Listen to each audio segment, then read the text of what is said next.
I'm as annoyed as anyone by the many upcoming sequels and remakes that shouldn't be happening, but every once in a while, one of these movies turns out to be a valuable addition to a franchise.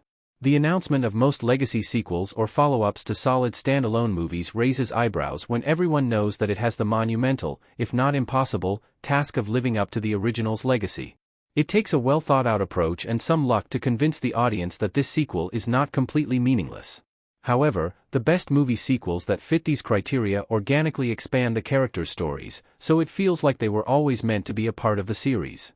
Some others, strictly speaking, still feel like they did not need to happen but are serviceable. I can think of a few movie sequels that were completely unnecessary, and yet, they are conscious enough of this fact that they can move forward with being an enjoyable viewing experience all the same. Top Gun works perfectly as a standalone adventure thriller, accomplishing exactly what it needs to for Maverick's character. This is why it took almost 40 years for the sequel to come out. However, what happened in those decades is that Tom Cruise became known for his death-defying stunts, making it a shame that he didn't have the chance to apply this to Top Gun when he was still a rising star. Cruise came back to Top Gun with a new level of passion. Therefore, Top Gun, Maverick became noted not just for its story with instantly beloved new characters but for its intense aerial stunts. Additionally, the movie explores several characters' lasting trauma from Goose's death in the first movie. Now that Top Gun, Maverick exists, everyone feels like the relationship between Maverick and Goose's adult son completely justified another movie.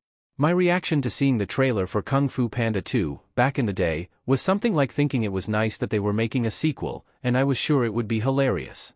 I wouldn't say that I thought it was necessary, or that it occurred to me before that moment that Kung Fu Panda would be getting a sequel, let alone 3. Where the second movie lands among all the Kung Fu Panda movies ranked is debatable, but in general, people were happy with Pa and the Furious 5's second round of adventures. Kung Fu Panda 2 further develops Po's character and his relationships with the Furious 5, especially Tigress. It tells a more mature story about family and grief, with the same characteristic comedy and choreography.